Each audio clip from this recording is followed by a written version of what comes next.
Halo, selamat malam dengan Bung Kiki di sini. Kita akan membahas pada malam kali ini mengenai pemain diaspora kita yaitu Ole Romeni yang hingga saat ini berkasnya masih belum diterima oleh pihak Menpora. Mungkin karena saat ini DPR sedang mengalami masa reses yaitu pada tanggal 6 sampai 20 Desember, jadi proses menjadi terhambat. Diharapkan pada awal tahun, yaitu pada bulan Januari ataupun Februari, proses Ole Romeni sudah bisa diproses dengan cepat, mengingat pertandingan Indonesia melawan Singapura akan dilaksanakan pada tanggal 20 Maret 2025 di Sydney Football Stadium yang berkapasitas 45.500. Stadium ini cukup megah dengan fasilitas yang sangat baik. Yang menariknya di sana tiket masuk ke stadium relatif lebih murah dibandingkan dengan pertandingan yang ada di Jakarta. Untuk anak-anak dijual dengan harga 16.000 dolar Amerika Serikat atau setara dengan 254.000, dan untuk orang dewasa dijual dengan harga 29.000 dolar Amerika Serikat atau setara dengan 460.000, dan untuk keluarga dibuat dengan harga 89.000 atau setara 1.400.000. Namun belum dipastikan jumlah tiket yang diterima berapa untuk keluarga, karena kita melihat bahwa Sydney ini banyak warga negara Indonesia yang tinggal di sana. Itu merupakan suatu keuntungan bagi kita, di mana kita bisa full house di sana, bisa banyak pendukung kita di sana. Itu juga menjadi motivasi bagi para pemain, karena pemain ke-12 ini merupakan suatu yang penting bagi pemain tim nasional, sekaligus itu menjadi motivasi bagi mereka untuk memenangkan laga, karena laga ini merupakan laga yang penting untuk kita. Apabila kita ingin lolos ke Piala Dunia, kita diusahakan jangan sampai kalah melawan Australia. Oleh sebab itu proses Ole Romeni ini diharapkan bisa segera bisa selesai, dan diharapkan teman-teman juga banyak yang hadir di sana di stadium di stadium yang ada di Australia nanti, gitu. Kita perlu tahu bahwa akumulasi kartu yang diterima oleh Ragnar Mangun membuat nanti ketika kita menghadapi Australia, dia tidak bisa diturunkan, dan berdampak itu bagi performa tim. Dengan adanya Ole Romeni diharapkan bisa mengganti atau menambal kekurangan yang dimiliki oleh tim. Namun saat bertanding melawan Bahrain nanti di home, kita sudah bisa memainkan Ragnar Mangun kembali, dan selain Ragnar juga ada Justin Hubner, di mana dia juga terkena akumulasi kartu, dan dia tidak bisa main dengan Australia nanti. Diharapkan Messilha bisa pulih total cederanya, sehingga nanti ketika menghadapi Australia bisa fit, bisa bertanding. Dan juga Kevin Dix, di mana kita melihat waktu pertandingan melawan Jepang dia sempat cedera, namun kemarin kita juga bisa melihat di pertandingan di FC Copenhagen, di mana dia sudah mulai bertanding dengan tim dan diharapkan dia bisa menjaga fisik dia, performa dia, sehingga nanti ketika ada pertandingan kualifikasi Piala Dunia dia bisa tampil fit dan maksimal.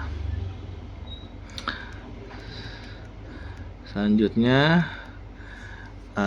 kita bergeser pada pertandingan grup A pada hari ini, di mana ada pertandingan antara Singapura dengan Kamboja yang dilaksanakan pada pukul 6 sore tadi dengan skor 2-1 yang diciptakan oleh Faris Ramli pada menit ke-9 karena blunder yang dilakukan oleh para pemain Kamboja, khususnya kiper. Itu membuat gol pertama untuk Singapura. Gol kedua juga dibuat oleh Syawal Anwar pada menit 16 karena blunder yang dilakukan oleh kiper Kamboja ini. Kalau saya lihat itu kiper yang dimiliki oleh Kamboja, walaupun dia sebagian dia mampu menepis tendangan yang dilakukan oleh timnas Singapura, tapi ketenangan dia ketika dia berada di bawah tekanan para pemain Singapura, dia tidak mampu mengatasi tekanan tersebut.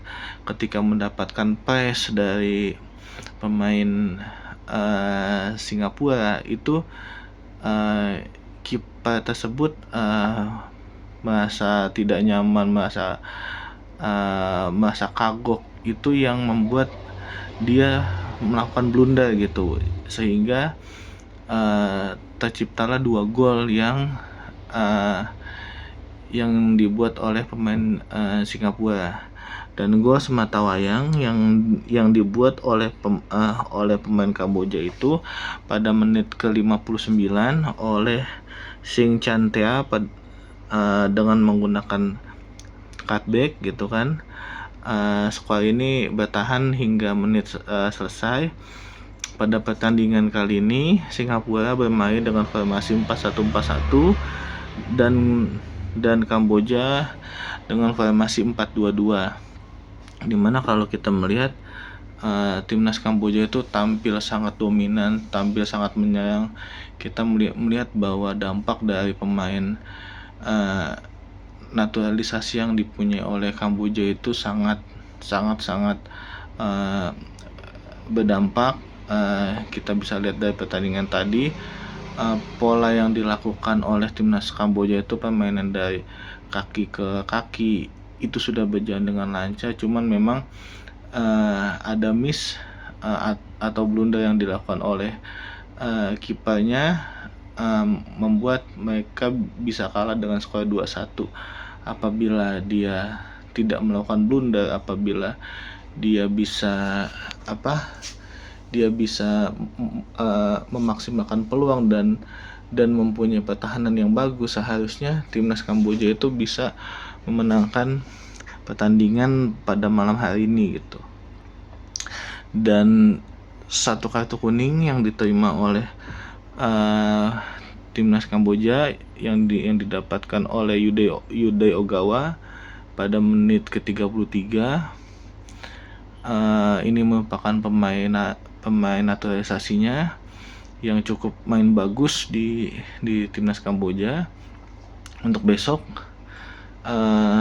kita akan menghadapi Laos. Diharapkan timnas mampu melakukan rotasi pemain, karena kita melihat banyak pemain inti yang main di FIFA World Cup qualification. Diharapkan untuk beristirahat, jangan sampai nanti ketika bulan Maret mendapatkan cedera. Oleh sebab itu diharapkan pada saat bertanding melawan Laos kita bisa menggunakan pemain lapis kedua. Itu bisa kita meracik formasi dengan baik, kita bisa menemukan skema-skema dengan baik. supaya ada refreshment pemain.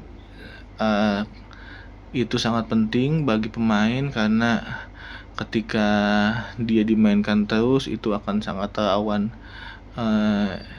cedera, apalagi kemarin habis delay selama